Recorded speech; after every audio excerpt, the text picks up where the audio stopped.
நேற்று இரவு நிகழ்ந்த முழு சந்திர கிரகணத்தை இந்தியா முழுவதும் பொதுமக்கள் கண்டு களித்தனர். சந்திர கிரகணம் மற்றும் சூரிய கிரகணம் போன்றவை ஆண்டில் ஓரிரண்டு முறை நிகழ்வது வழக்கம்.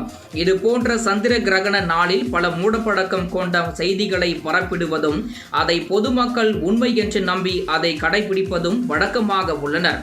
குறிப்பாக கர்ப்பிணி பெண்கள் வெளியில் வரக்கூடாது, கோயில் நடை சாத்துவது, கோயிலை தூய்மை செய்வது, அந்த நேரத்தில் உணவு அருந்தக்கூடாது போன்ற பல்வேறு சம்பிரதாயங்களை பின்பற்றுகின்றனர். அறிவியல் ரீதியாக இவை மனிதர்கள், விலங்குகள் அல்லது தாவரங்களுக்கு எந்த தீங்கும் விளைவிக்காது என்று கூறப்படுகிறது. மேலும் சந்திர கிரகணத்தின் போது எந்த பயமும் தேவையில்லை. அதனால் நேற்றைய சந்திர கிரகணத்தை பொதுமக்கள் பார்த்து ரசித்தனர். அதற்காக அரசு தரப்பிலும் தனியார் அமைப்புகளும் தமிழகத்தில் பல இடங்களில் ஏற்பாடு செய்யப்பட்டிருந்தது. சென்னையில் கோட்டூர்புரத்தில் உள்ள கோளரங்கில் அதிக அளவில் பொதுமக்கள் வந்து தொலைநோக்கி மூலம் சந்திர கிரகணத்தை கண்டு களித்தனர்.